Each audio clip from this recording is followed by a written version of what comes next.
இங்க ஒரு பொண்ணு நைட்டு தனியா பஸ் ஸ்டாண்ட்ல நின்னுட்டு இருக்கும்போது 2 பேர் வந்துட்டு, "எங்க கூட வரியா? காசு எவ்வளோனாலும் தரோம்ன்னு" சொல்லி கேட்குறானுங்க. அந்த பொண்ணு அமைதியா நிக்கிறா. அப்போ ஒரு திருநங்கை உள்ள வராங்க. அந்த பொண்ணு பஸ்ஸுக்கு நிக்கிறா. "நான் வேணா வரேன். எனக்கு ஒரு ரூ. 2000 குடுக்குறீங்களான்னு?" கேட்கும்போது, "நீ என்ன பொண்ணா? நீயே திருநங்க. உனக்கு ரூ. 2000 கேட்குதா? மூஞ்ச பாத்தியான்னு" சொல்லி இவனுங்க திட்டுறானுங்க.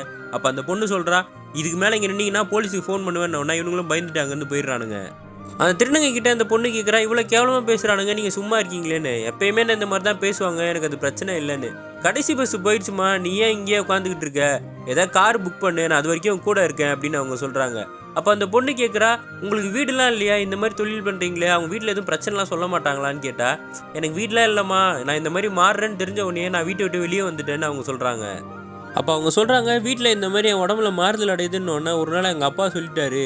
என் தங்கச்சிக்கு நெறைய வரன் வந்துட்டு இருக்கு. ஆனா உன்னால தான் வந்து எல்லாமே தட்டி கழிஞ்சுகிட்டு இருக்கு. நீ குடும்பத்திலேயே இருக்காத. எங்கேயாவது போய் ட்ரெயின்ல விழுந்து செத்து போயிருன்னு" சொன்னாங்க. "ஒண்ணு ஆம்பளையா இரு, இல்லன்னா பொம்பளையா இரு. 2ம் கெட்டானா இருந்து ஏன் உயிர வாங்குறன்னு" சொல்லிட்டு இருக்கும்போது, எங்க அம்மா கிட்ட போய் அழுதேன். எங்க அம்மா தான் எனக்கு சப்போர்ட் பண்ணி, "இதுக்கப்புறம் நீ இந்த வீட்ல இருக்காதப்பா. உன்ன அப்பா ஏத்துக்க மாட்டாரு. எங்கேயாவது போன்னு சொன்னதுனால தான் நான் கெளம்பி வந்துட்டேன்னு" சொல்றாங்க.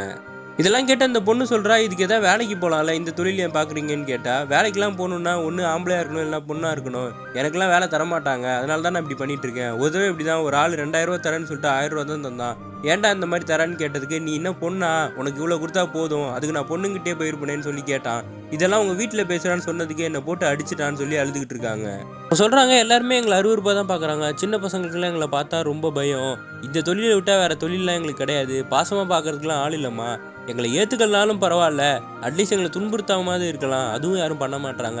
சொல்லப்போனா நான் நெறையா சொல்லிக்கிட்டே இருப்பேன்ம்மா. என்ன விட்டுரும்மான்னு" சொல்லிட்டு நான் கிளம்புறேன்னு சொல்லும்போது, இந்த பொண்ணு கடைசியா "உங்கள ஒரு தடவ கட்டி பிடிச்சுக்கோன்னு" கட்டி பிடிக்கிறா. அப்போ இந்த பொண்ணு சொல்றா, "இவங்க ஆம்பளையா, பொம்பளையான்லாம் எனக்கு தெரியல.